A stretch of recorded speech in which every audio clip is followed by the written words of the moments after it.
নিজেকে কখনো সহজলভ্য করো না, নিজের মূল্য বুঝতে শেখো। তুমি যে অমূল্য সেটা বুঝিয়ে দাও, অন্তত এতটুকু বুঝিয়ে দাও, চাইলেই তোমাকে পাওয়া সহজ নয়। বিপদে ধৈর্য ধরুন। পৃথিবীর সকল মানুষ আপনাকে ঠকায়, তবুও আল্লাহ আপনাকে ঠকাবে না।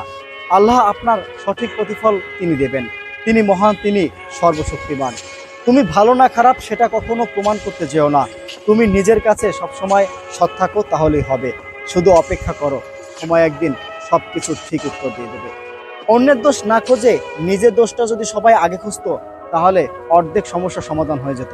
কথাটা সত্য, সুখে থাকলে ভালোবাসা মানুষের অভাব হয় না, আর দুঃখে থাকলে নিজের ছায়াটাকেও পাশে পাওয়া যায় না। একটা কথা মনে রাখবে, নরম মাটি যদি একবার করে ইট হয়ে যায়, তাতে যতই পানি ঢালো না কেন তা কখনো নরম হয় না, আরও শক্তিশালী হয়।